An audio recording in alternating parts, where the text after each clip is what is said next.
अस्सलाम वालेकुम वरहमतुल्लाहि वबरकातुहू। उम्मीद करती हूँ आप सब खैर वाफ़ियत से होंगे। अल्लाह ताला हम सब पर अपना करम ऐसे ही बनाए रखे।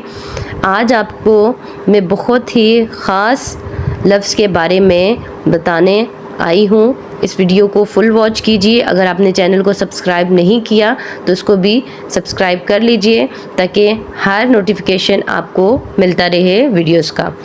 अब यहाँ पे हर्फ है इमाला। क्या लिखा हुआ है ये साइन? इमाला। अब इमाला क्या है? इमाला का लफ्ज़ी मायनी है झुकाना। क्या मायनी है? झुकाना। अब वो किस हर्फ के लिए है? जीम के लिए? जी नहीं। रा के लिए? जी हाँ। अगर रा के ऊपर खड़ा ज़बर है तो आप इसको खड़ा ज़बर कहेंगे, लेकिन अदायगी में रा नहीं कहेंगे। नीचे अगर खड़ी ज़ेर है तो आप खड़ी ज़ेर कहेंगे जोड़ में, लेकिन जब अदा करेंगे तो री नहीं कहेंगे। क्या कहेंगे? यही तो आपको इमाला के बारे में इसका मायनी बताएंगे। यानी कि इमाला का मतलब है दरमियान का लफ्ज़ इख्तियार करना। क्या करना? कि ना ही रा कहना ना ही री कहना। जैसे कि एक मिसाल है क़त्रे, लफ्ज़ है क़त्रे, उसमें जो रे है वो हम कैसे अदा कर रहे हैं? री तो नहीं, ना ही रा, हम रे कह रहे हैं। इसीलिए जिस तरह हमने रे उसकी अदा की है, इसी तरह हमने इसकी भी रा को री और रा नहीं कहना बल्कि रे कहकर अदा करना है।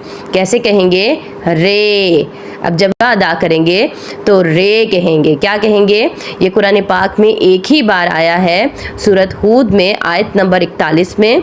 आपको उसको भी अदा करके हम बताते हैं कि आप इसको कैसे अदा करेंगे। यहाँ पर इसका हिज्जा निकालते हैं। मीम ज़बर जी मज रा बड़ी ज़ेर। अब कहा, अब जब पढ़ेंगे अदा करेंगे तो इसको रे कहेंगे। ठीक है? रा खड़ी ज़ेर, अब री नहीं, रा खड़ी ज़ेर। आगे चलते हैं। हा ज़बर अलिफ हा, मज रे हा। क्योंकि ये इमाला का जो है वो मायनी है कि ना ही आपने इसको री कहना है और ना ही इसको रा कहना है। इसको आपने दरमियान में से अदा करना है, यानी कि रे कहकर। मज रे हा, मज रे हा। अदा कीजिए। मज रे हा। लफ्ज़ पे गौर कीजिए। मीम ज़बर जी मज, रा खड़ी ज़ेर, हा ज़बर अलिफ हा, मज रे हा। तो ये इमाला का मायनी है। अब आयत आपको अदा करके बताते हैं। बिस्मिल्लाहिर्रहमानिर्रहीम। वक़ाल इरकबू फ़ीहा बिस्मिल्लाहि मजरेहा व मुरसा।